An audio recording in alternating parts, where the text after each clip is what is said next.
All across Wisconsin, hunters are gearing up for the 2020 gun deer season. For many of us, the annual deer hunt is a tradition that brings friends and family together each November. Some friends won't be with us this year, and we'll miss them. Let's pledge to carry on the tradition as they would have wanted us to. We dedicate this year's show to the memory of Dave Cook. We'll be thinking of you, Dave, as we hit the woods this fall. In this year's show, we'll meet several hunters who share the story of their successful hunts from last season. We'll also look at opportunities for physically challenged hunters and, as always, provide a hunt forecast for each region of the state. I'm Dan Small. Welcome to Deer Hunt Wisconsin 2020.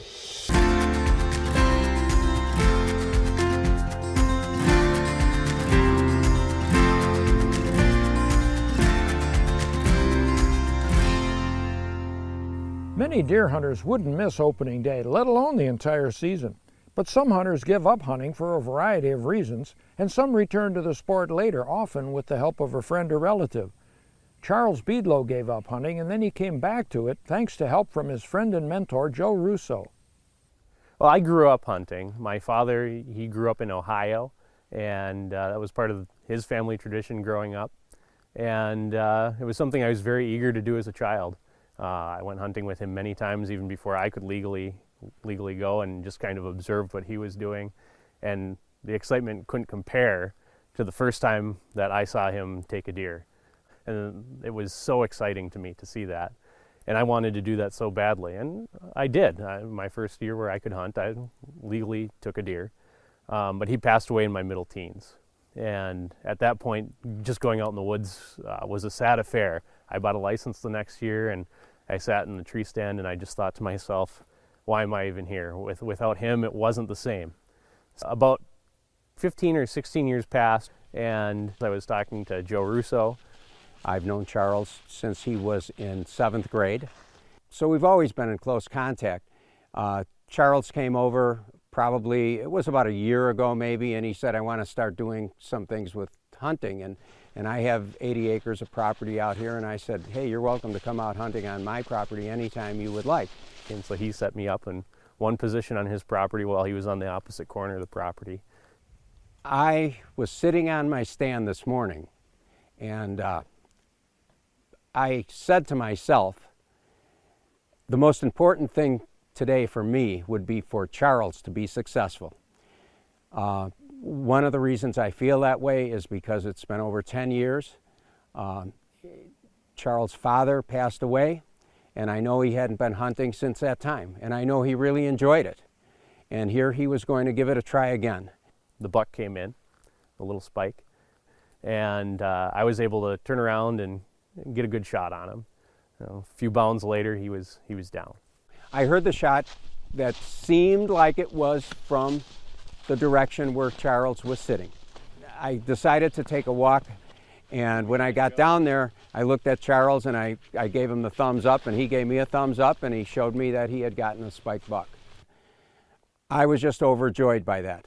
I know Joe Russo because he was my high school shop teacher, and so he's been a positive influence in my life, and I was glad that he was happy to hunt with me today.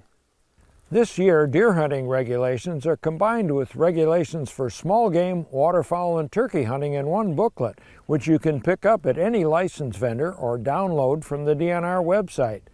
There are just a few changes in this year's regulations. The list of counties closed to baiting and feeding changes depending on where new cases of chronic wasting disease are found. The list of counties that offer an antlerless only hunt and or extended archery and crossbow season has changed, and there are 3 bucks only deer management units for 2020. All deer taken must be registered by 5 p.m. on the day after harvest, and you'll need your harvest authorization number to do that. You can register a deer easily online or by phone. Instructions are printed right on the harvest authorization tag.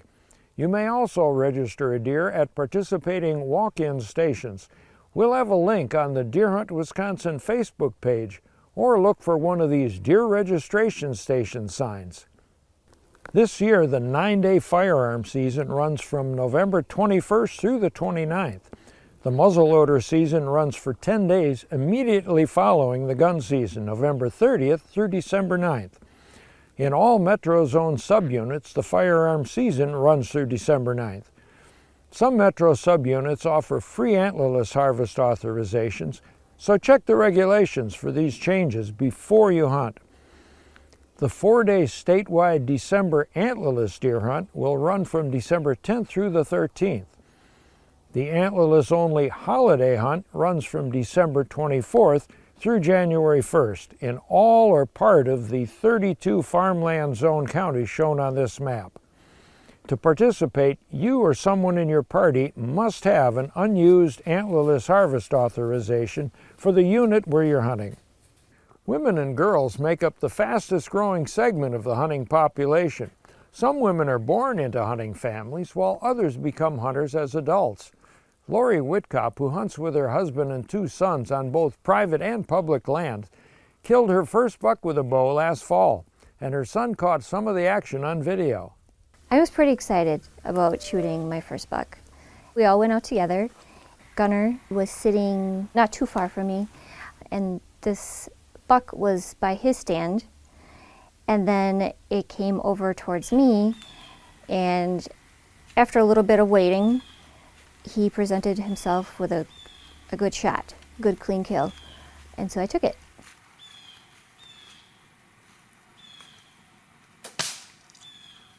And then he ran about 100 yards, and that was it. I see the white belly. My first buck with a bow. I got into hunting with my dad, and then my brother, and then I met my husband, and we've been hunting together for 20 years. We all get ready together. We all go out together. We all have our own stand now. Hunting on the electric bikes has changed a lot for me. It used to be a half-hour walk. Now it's like 5 minutes from here. I used to get pretty sweaty. You know, if you have to wear a lot of clothing, you have to carry a heavy gun. Now I don't even get warmed up. I love the electric bike. When I was young, hunting was just part of what we did. To me, it was a normal thing. I say try it. I mean, it's another thing that you can do with your family. It just brings you closer together. It's fun. Like Lori Whitcop, most bow hunters and many gun hunters today hunt from tree stands. And if you hunt on public lands, you'll see more bucks if you put your stand where other hunters are unlikely to go. Here's Michael Murphy of Whitetail Sanctuary Solutions with some advice on choosing a good spot for a stand on public land. There's a lot of information out there for you to utilize to determine that perfect spot for your hunting stand. One of the options you have is aerial views, contour maps. You can get those on Google, you can find it on the internet, you can go to map stores, and there's many phone apps as well. Once you've collected that information, first thing you want to do is look at a spot where no other hunters want to go. The number one thing that mature bucks avoid is human pressure. So you're looking for a spot that's not easy to get to. If that has an elevated area that's surrounded by water and you have to walk through water to get there, that could be a great location for a mature buck to bed. An island in the middle of a marsh is an ideal location for a stand. Look for natural pinch points that funnel deer into an area like this well-used trail with woods to the right and a thick swampy area to the left. This is a great location for a stand. When you're looking at that public property to hunt, don't overlook a great piece of information that's out there, and that's the private landowner that lives nearby. Meet with those neighboring property owners to determine how the deer are accessing that land, and get them a gift certificate as a thank you. Now that you have this information, you can utilize this to take that large hunting parcel and reduce it down by 75% to determine your scouting area. Scouting public land is a must. Be prepared for a long walk and wear the gear that you're going to wear when you're hunting so you work all the kinks out before that hunt. Do your homework and you will be rewarded.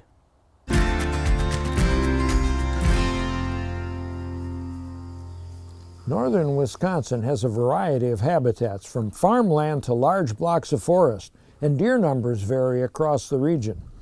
Last winter, some areas saw mild conditions, while others experienced their second severe winter in a row. Forest, northern Marinette, and northern Oconto counties have bucks-only hunting this fall. In all other counties of the region, some antlerless tags are available. Areas that experienced mild to moderate winter conditions last year can expect to see an increase in deer numbers, but areas where the winter was severe last year, you'll see fewer deer this year. Heavy snow during last year's gun season in parts of the north decreased the harvest, so hunters can expect to see more mature bucks there this year.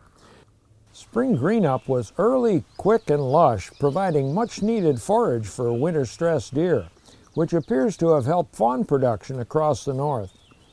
Public land is abundant in county, state, and national forest, and hunters looking for new areas to hunt on public land should seek out 5 to 10-year-old aspen clearcuts and areas with a lot of mature oaks, as this year's acorn crop was another good one.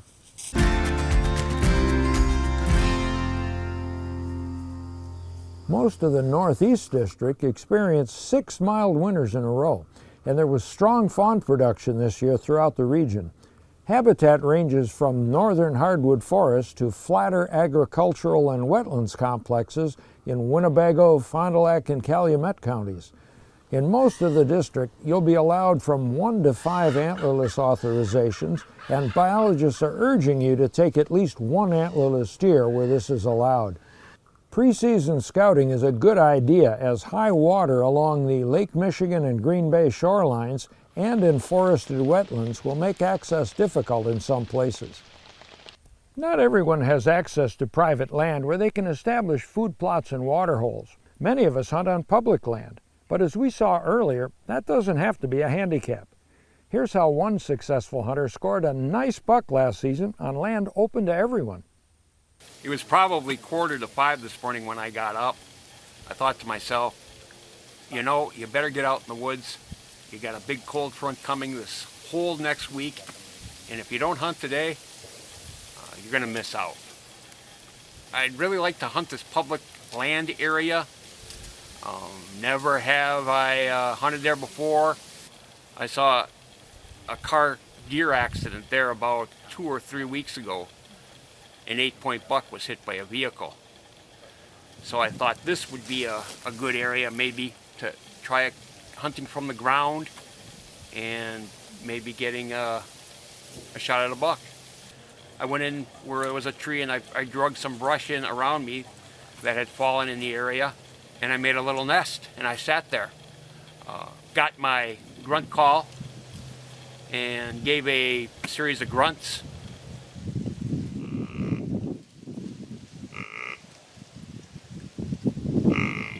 It was probably maybe 2 minutes later, I heard a twig snap. And it was a buck, caught the movement that I had made, but still couldn't make me out with the snow camo on.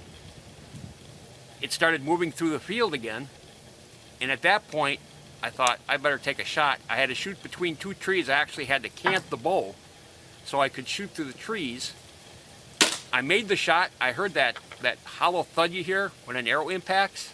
So I knew I made a hit. How good it was, I wasn't sure. So I waited 10-15 minutes before I actually went out and I checked for blood. And where I went, where the deer was standing, sure enough, there was blood there. I backed out, sat in my stand for another half hour, 45 minutes, then went back and checked again, and sure enough, the blood trail got heavier and heavier. I walked maybe 150 yards on a pretty good blood trail and ended right here with this buck. So it was just an awesome morning. Public land, anybody can hunt it. Nobody does. I went in there and was lucky enough to make it all happen. Not the biggest buck in the world, but it was an awesome morning. A lot of fun. The Mentored Hunting Program allows hunters of any age to obtain a license and hunt without first completing a hunter education course. Regardless of age, the hunter must stay within arm's reach of a mentor and comply with all hunting laws. The mentor must be at least 18 years of age and is subject to other restrictions outlined in the Hunting Regulations booklet. In addition to the Mentored Hunting Program, Wisconsin has increased efforts to recruit retain, and reactivate hunters through the Learn to Hunt and Learn to Hunt for Food programs. These programs train novice adult hunters with demonstrations, hands-on field instruction, and a one-on-one hunting outing with an experienced mentor. No licenses or hunter education certification is needed to participate.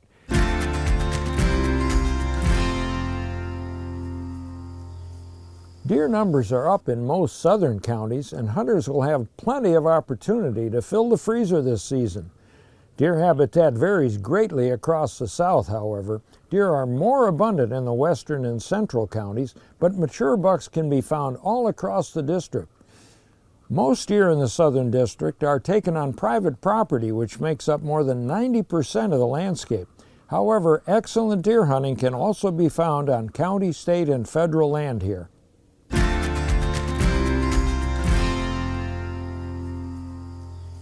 The landscape of west central Wisconsin offers some of the most productive deer habitat found anywhere in the U.S., with rolling valleys, fertile farmland, big rivers, and wooded ridges. Last winter was mild throughout the district, with very few days of deep snow to restrict deer movement and few periods of sustained below-zero temperatures. Fawn production was good, and deer numbers are on the increase throughout the district. As corn and soybeans are harvested, deer will relocate to oak forests and other natural food sources.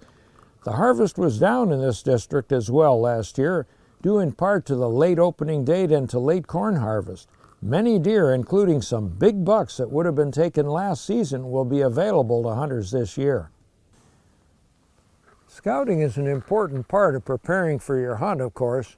And if you own your own land, you can also create food plots that attract deer to your property. Aaron Zwiefelhofer involves his whole family in every aspect of the hunt from start to finish. It's a great help having the whole family, my son Alex to my daughter Amber to my wife Raina. My stepdad helps a lot. Sometimes my brother helps a little bit. In fact, I couldn't do it by myself, and you need to have somebody to help you, and my family has always been there for me, and it's fantastic. There's a lot that really goes into a hunt. It's not just sitting up there in the stand. There's a lot of work owning your own land that goes in prior to being up there. Recently, we purchased a tractor and we've had a four-wheeler, so we've been farming the land now for 2 years and doing food plots and corn. It's a lot of work, but it is all worth it when you get that deer down, and it's a big deer. I used to watch my husband practice bow hunting in the backyard. Didn't grow up around guns, didn't grow up around hunting. So I wasn't sure if it was something I wanted to try, but the archery aspect of it actually really intrigued me. And still, even after I purchased the bow, learned how to shoot, and felt confident enough to go sit in a stand, I still was unclear as to whether or not I still would be able to hurt an animal. But that all came very clear once an animal actually presented itself in front of me. So that night, Amber and I were sitting in the tower together, and early on, we had quite a few deer coming out. And then at the very end of the night, we had this nice 10-pointer come out. It was coming out into the field, and it was eating, and I really couldn't decide if I should take a shot or not because, I don't know, it's early in the season, and I really didn't want my season to be over yet. I just decided that Amber was with me, and I wanted her to experience it, so I went ahead and took a shot. When I am tracking deer, I love to look for blood. I don't know, it's like the excitement of just trying to find someone's deer. Are you excited? Yeah, I'm excited. It's great. I have tracked every single one of my family members' deer before, so that's always a nice experience. We've owned this land for about 14 years. When we first purchased it, my son Alex was 1 year old, and it's been great watching him grow up and come out here every year from the times that he was 3 years old, and it seemed like I was dragging him through the woods rather than him following me. Now that he's older and he goes off hunting on his own, and it's just a great sense of pride for me to watch him walk away off to his own stand. I was kind of born and raised into the hunting family. It really is a family experience. As I grew up, I started to go out and sit with my dad. That was always fun. I always loved the thrill of seeing a deer. it really calms me. And then when you do see a deer, it's a new type of excitement. It really is. When we bought this land, we knew that we wanted to incorporate into raising our children as far as teaching them the importance of giving back to nature, family, togetherness, hopefully maintain that as they get older, and we want them to carry that tradition along. I hope that my kids end up hunting for the long term. If they don't, that's fine, because everybody's their own person, but I think hunting is a great way to spend time with your family. It's something that the kids will remember for the rest of their lives.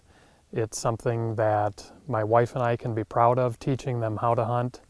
And it's not just about hunting, it's spending time together, it's spending time at the cabin. It's really about memories more than anything, and those are memories that nobody's ever going to forget. Not every hunter can get around in the woods easily. Hunters with a physical disability are especially challenged, but there's a mode of transportation that can make it possible for almost anyone to get out and hunt. Here's Monica Spaney, founder and president of Access Ability Wisconsin, to show us how easy it is to hit the woods in a tracked outdoor wheelchair. It was phenomenal. For the first time, being a wheelchair user, I could actually move around on the ground and not have to worry about falling out. I could go through grass, I could go through the marsh, I could walk or roll by myself. It was frustrating in a regular wheelchair because then if there was a harvest, I had to sit and wait for the truck to come and somebody to lift the blind, get back in the truck, then see what they brought to me, where in this chair I can go where the harvest is. So I get to live the whole experience, and that in and of itself is incredible. As a hunter, I've been very successful pheasant hunting, turkey hunting. I got to go to Wyoming and I harvested a mule deer and an antelope before a Wisconsin whitetail. Can you believe that? And I was also lucky enough to be awarded the Pathfinder Award from Safari Club International. And I got to go to Africa and take a blue wildebeest, a black wildebeest, and a variety of other animals. I also use the outdoor wheelchairs to birdwatch, to fish from shore where it's on unlevel ground, to take my dogs for a walk, to hold my husband's hand while I'm going anywhere I want. We are able to not have people worry about us falling out of our chairs. So it's freeing to know that we can go where we want to go. And we can go over logs and through the water, or we can just go sit quietly in nature and just watch. The people who love us normally don't want us to be outdoors by ourselves because they know something could possibly happen in an everyday situation where we might be using a wheelchair, a walker, a cane, or have heart issues. So this allows freedom and independence. You're able to be outdoors and experience the outdoors almost like walking again. The DNR is conducting a multi-year study on the impact of chronic wasting disease on deer populations in southwest Wisconsin. Researchers have put radio collars on more than 1,000 deer, bobcats, and coyotes. If you hunt in that area, collared deer are fair game. And if you shoot a deer with a radio transmitting collar, call the number on the collar so researchers can retrieve it and provide information on your deer. Hunters are encouraged to have their deer tested for chronic wasting disease, especially in surveillance areas surrounding the locations of recent CWD-positive deer.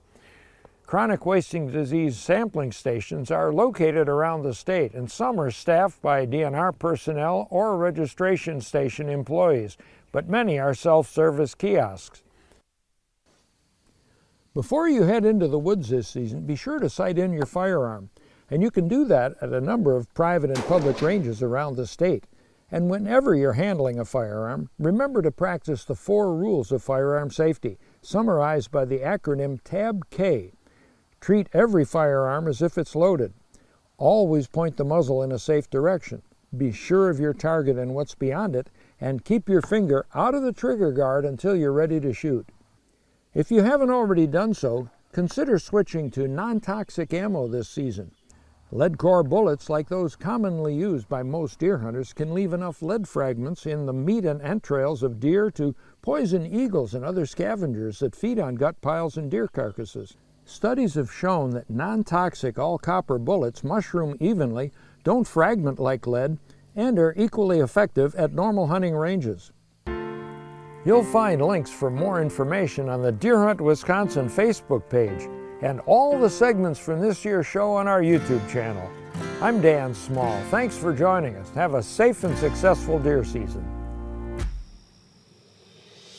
Most deer in the Southern District are taken on harvest. They're taken and harvested,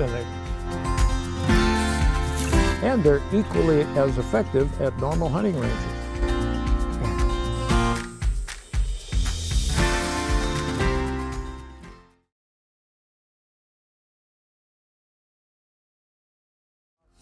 Oh, sorry about that.